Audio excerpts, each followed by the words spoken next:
All right, Brian. All right, former Secretary of Defense Robert Gates slamming the White House's foreign policy in many respects, saying it's the worst indictments of the president's leadership yet. That's pretty much agreed upon because the respect that Gates has coming in. Joining us now, the man you're seeing, Lieutenant Colonel Tony Shaffer, senior fellow with the London Center for Policy Research, fresh off an exclusive trip over to Egypt to give us an up-close and personal look at that. But in between us booking you, out comes excerpts from this book by former Secretary of Defense Gates, eminently qualified to comment about what's happening with the Obama administration. What sticks out with me is when he says there's a suspicion and distrust of senior military advisors by senior White House officials, including the president and vice president. What's the big deal? Well, a huge deal. I was speaking to a former commander of Central Command who said during the time he was in command, if he had a problem with a policy the president put forth, he would call the Secretary of Defense, get on a plane and fly up and see the president the next day. I was told by this general, I won't mention who he was, he said that that access to the president by generals no longer exists. There is a complete disconnect between those who are leading the war and those who are making the decisions to embrace certain policies, which a lot of us predicted would never work in the beginning. You know the stress and strife and the danger of war. Absolutely. Up close and personal. What is it like knowing now, if you're in Afghanistan and you're hearing this show, knowing that the president doesn't believe in the surge strategy that he put forth? This is hugely disrespectful to the men and women who have not only given, all to go serve. People have died. Brian, I've been to Walter Reed. People have lost their limbs in this war.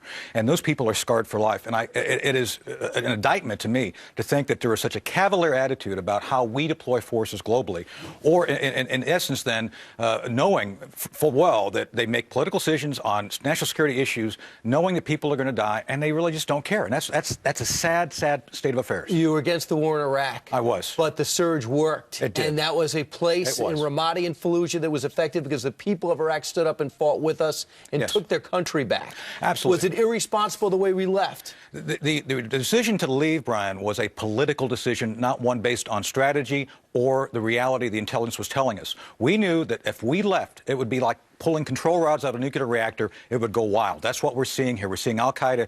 And Fallujah, we lost a lot of blood and treasure. My Marine Corps brothers lost a lot of lives there. And it's sad to think that it was a decision based on a political narrative they wanted for the election, not based on what was best for the region. And now, as Tom Ridge said earlier, we have a real problem with that being a magnet, if you will, for al-Qaeda to come in and do this. Between the budget as well as Don't Ask, Don't Tell, these decisions were made without Gates and without Admiral Mullen, Chairman of the Joint Chiefs of Staff. That shows a breakdown in leadership and a distrust that backs up what Gates' assessment was. You just got back from Egypt. We know about the terrorists that are involved in the insurgency in Syria and in Iraq. How does it relate to the Muslim Brotherhood and what's happening in Egypt? Well, I'm going to do a full debrief on the 29th of this month at the Union League Club. Information is on LondonCenter.org.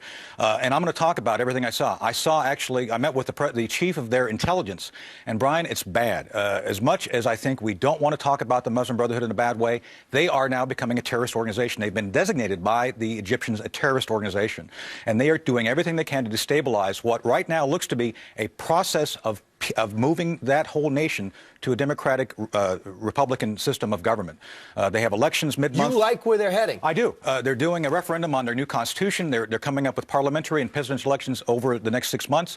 They are going in the right direction. It's being disrupted by those Islamic extremists. Now, as Americans, are we losing influence within Egypt, and is Russia gaining influence? Oh, my goodness. That came up several times. And it is very clear that the Egyptian people are not upset with us, we Americans. They are upset with the policy. There's a great fascination, a shock, if you will, of this over-reliance on the Muslim Brotherhood, somehow thinking that they, as a quote-unquote moderate organization, which they are not, would somehow bring governance to Egypt. It's made it worse. And as a matter of fact, we'll see in the upcoming trial of President Morsi, he was conspiring with members of Hamas, of al-Qaeda. He actually met with Ayman Zawahiri in Pakistan. Now, if that's not cavorting with the enemy, I don't know what is. So there's some real problems here with what's going on in our By the way, that's the first time I'm hearing that. His brother was with Morsi, but I Right. did not know with Zawahiri himself. I just learned this yesterday in a meeting. That's the first time that's ever been public. Yep. Well, there you go. So it's something that I think is very important to understand, that this was not a bunch of good guys trying to bring good governance to Egypt at the time they were doing So, this. Morsi might have won an election if you believe the results. Right. But he's meeting with our chief enemy, and that's al-Qaeda's current leadership. And the military had to pull him out because they could not